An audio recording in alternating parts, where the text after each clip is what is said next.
रहेंगे, सेफ रहेंगे पर देश की जनता जनार्दन ने राष्ट्रीय एकता और अखंडता को मजबूती प्रदान करने के लिए, सुरक्षा और समृद्धि के लिए अपना जनादेश दिया है। देखिए, ध्रुवीकरण की बात तो माननी पड़ेगी। यही उनकी सबसे बड़ी ताकत रही, मतों का ध्रुवीकरण, मतों का विभाजन।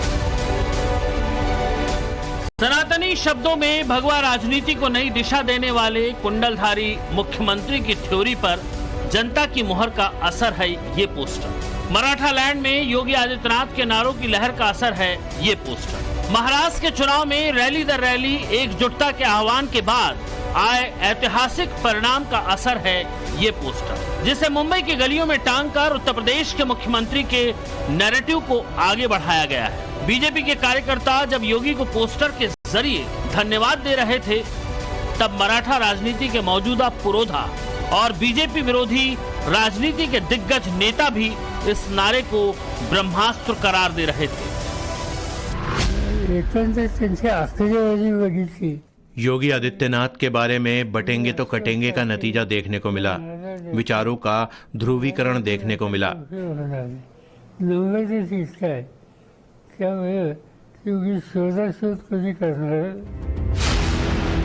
राजनीति के पक्के खिलाड़ी के तौर पर विख्यात सीनियर पवार जब योगी आदित्यनाथ के नारों के मुरीद हुए जा रहे हैं, जब वो योगी की थ्योरी को गेम चेंजर बता रहे हैं, तो जाहिर है कि इसका आधार है वो आंकड़ा जो पोस्टर पर भी परिलक्षित हो रहा है। दरअसल महाराष्ट्र चुनाव में योगी आदित्यनाथ की बेहिसाब डिमांड थी। इस डिमांड की वजह थी उनका वो नारा जो हरियाणा में सुपरहिट साबित हुआ, जिसे इंडिया अलायंस के पीडीए फॉर्मूले का तोड़ भी कहा जा रहा था, जिसके जरिए हिंदू वोट बैंक को गोलबंद करने की कोशिश की जा रही थी। योगी आदित्यनाथ ने महाराष्ट्र में जमकर चुनाव प्रचार किया और उसका असर ये हुआ कि उनकी स्ट्राइक रेट 95% तक पहुंच गई। 6 नवंबर को पहली बार योगी आदित्यनाथ की चुनावी सभा हुई थी मराठा लैंड पर, जो 17 नवंबर तक चली। योगी आदित्यनाथ ने महाराष्ट्र में 4 दिन में 11 जनसभाओं को संबोधित किया। इन 11 जनसभा में योगी ने महायुति के कुल 23 प्रत्याशियों के लिए प्रचार किया, जिसमें से 20 उम्मीदवारों को चुनाव में जीत हासिल हुई। जो 3 उम्मीदवार नहीं जीते, उनमें से 2 शिवसेना से और 1 बीजेपी से है। यानी महायुति प्रत्याशियों के लिए योगी का स्ट्राइक रेट 87% रहा। लेकिन योगी ने महाराष्ट्र में बीजेपी के जिन 18 उम्मीदवारों के लिए प्रचार किया, उनमें से 17 प्रत्याशियों की जीत हुई। बीजेपी का एक उम्मीदवार जो हारा भी है, वो महज 1283 वोटों के छोटे से अंतर से हारा है। मतलब बीजेपी प्रत्याशियों में योगी का स्ट्राइक रेट 95% तक पहुंच गया। जहां जहां जब जब योगी आदित्यनाथ ने रैली की, वहां उन्होंने अपनी उस थ्योरी को दोहराया जिसमें चेतावनी भी थी, अपील भी थी और सनातनी संदेश भी था। बप्पा की शोभा यात्रा पर कोई पथराव करे, ये बर्दाश्त नहीं हो सकता है, ये स्वीकार्य नहीं हो सकता है। और इसलिए पथराव होता है क्योंकि हम बटे हैं। रामनवमी की शोभा यात्रा पर इसलिए पथराव होता है क्योंकि हम बटे हैं।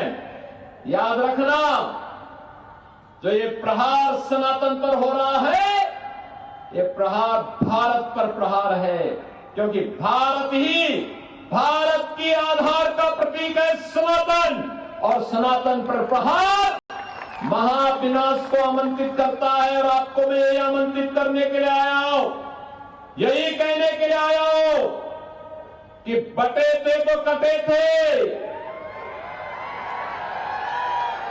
अब बटेंगे नहीं तो कटेंगे भी, एक रहेंगे, सेफ रहेंगे।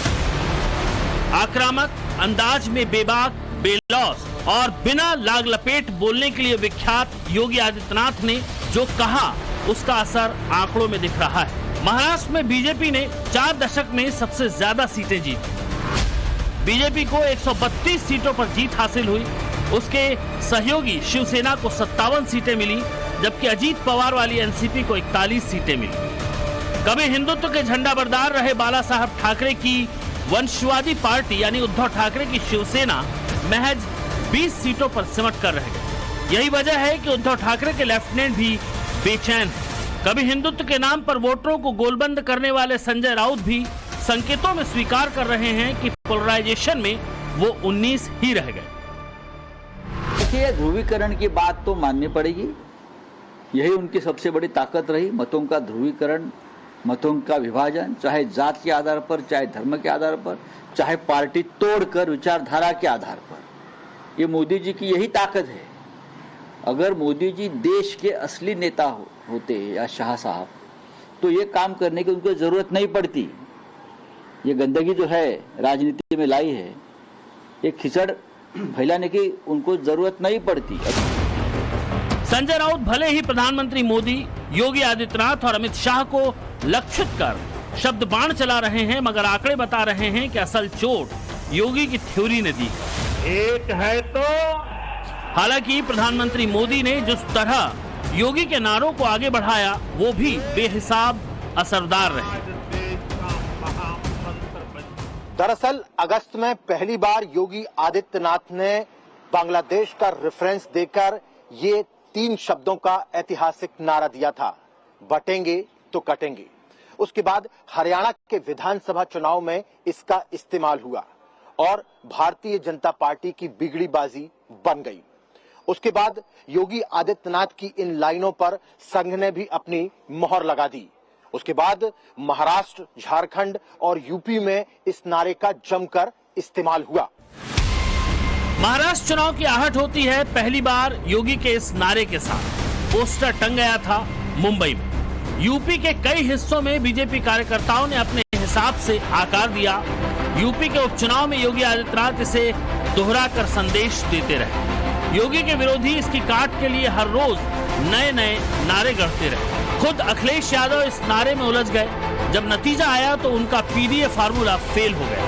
5 महीने में ही यूपी का मैंडेट 180 डिग्री पर आ गया। अखिलेश से सीटें छीनने वाले योगी जब 9 में से 7 सीट जीतने के बाद आए तो भी उनकी जुबान पर वही शब्द थे।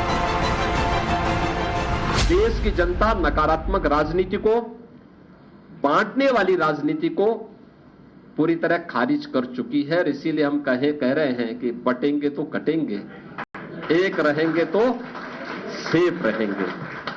तो एक रहेंगे, सेफ रहेंगे पर देश की जनता जनार्दन ने राष्ट्रीय एकता और अखंडता को मजबूती प्रदान करने के लिए, सुरक्षा और समृद्धि के लिए अपना जनादेश दिया है। बीजेपी के जो नेता योगी के इस बयान से इत्तेफाक नहीं रख रहे थे, उनके सुर वक्त के साथ बदल गए। योगी के नारे से खुद को अलग रखने वाले उनके डिप्टी केशव भी सफाई देकर साथ खड़े हो गए।